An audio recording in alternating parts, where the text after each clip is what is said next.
Okay, welcome back to Tea with Mags. So your girl loves some horror. I don't think that is a surprise to anyone. And I am often tip-tapping away at my computer like ghost story books, novels, spooky girls in hallways with their hair in their face, spooky ghost novel books. Gimme books. And this one comes up a lot. This is The Haar by David Sodergren. First of all, I want to thank, I believe it was Brian off my Amazon wish list. He purchased this for me to read, for me to review. And I don't think I can finish it. Let's back up. Here's the thing. This book is really good. I mean, this is good. Not just interesting, but very well written. This is the first thing that I've ever read by David Sodergren, and I was really pleased with the quality of the writing. It is very immersive. You get into it so fast.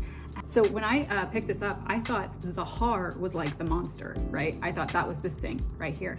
And it's not. Apparently, Haar is I sound like such an American. Like Haar is, it is the name for the fog that comes off the ocean, right? That rolls up onto the land. It's called the Haar. And so that's what that is. The world turned a thick shade of slate gray, tiny beads of water forming on her jacket as the Haar surrounded her, obscuring her vision. She waved her hands in front of her face to clear the mist, but even the arms of her red rain jacket were barely visible. Muriel knew what to do. Keep calm and wait for it to disperse. She didn't want to get turned around and end up hobbling back to Rory's cave.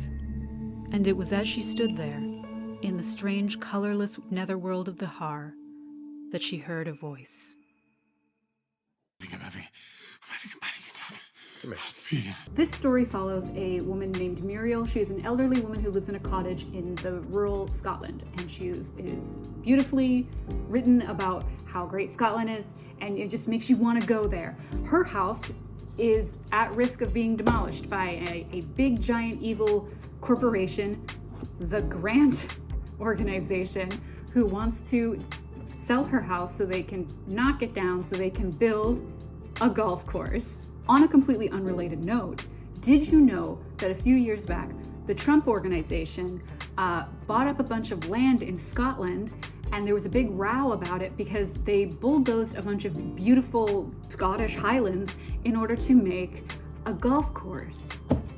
Isn't that interesting? You feel for her immediately. Like that's really the power of David Sodergren's writing, is like you really, and maybe this is just because I'm a woman and I'm getting older, but like I really empathize with her immediately and with all the characters, and you just, oh God, you hate the villain. Oh God, you hate him so much, like immediately. Like he has this an amazing way of like, it's like shorthand, right? He creates this shorthand of like, fuck you, you're a piece of shit. And so I was just like, yes, and it's just, I need to know what happens. I need to know what happens. I want to finish it so bad, and y'all, I don't think I can. It's not like they pulled one over on me. Like, it's very explicit that it's body horror. This is body horror. Body plus horror, right? And I, in my eternal hubris, I'm thinking, well, I can handle body horror. I mean, I've read Uzumaki. Okay, I'm a fan of Junji Ito. I think I can handle, me and my big girl pants can handle some body horror. I was not correct. Just when I was getting incredibly invested in the story, incredibly invested in what was going on, the mystery, the spookiness of it, I hit a wall. I hit a wall, and I was like, oh no, this is too much. It's too much. I can't. And so I have been going back and forth, being like, no, I'm a big girl. I'm a big, brave girl, and I can read the scary book. I can't. It's too gross. It's too much. I am, in fact, a sissy and a coward, which sucks because this book so far is incredibly interesting. Anyway, the villain in this story, the Grant organization, is trying to bulldoze Muriel's house, and god damn it, do I want to know what the comeuppance that they get. And some of y'all, I think you're just gonna have to tell me. One of y'all's gonna need to do like a recap of this book, you're gonna need to do one of those summary videos so I can watch it and live vicariously through your experience, because I can't deal with this shit. This is too scary. It's a book, right? I'm reading words, but I'm not, because David Sodergren's writing is very immersive, it's very good, and you're there with Muriel as it's happening, and I can't be there. This is too scary. If I was in this situation, I would be like, I am moving away from Scotland. Goodbye. I wish I could write like this. Like, I appreciate everyone who left positive reviews of my book on Amazon, but goddamn, this is really well written, and I can't even look at the cover art. I'm traumatized. I've traumatized myself. What was I thinking? So Sodergren also runs his own publishing company, I guess, and he published it under his own publishing company, which is really neat.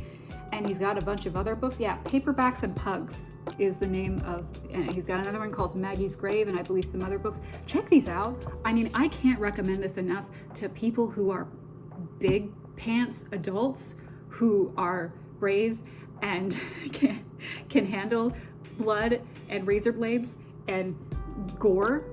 Me, I swear to God, this is a positive endorsement of this book. This is a positive review, I swear.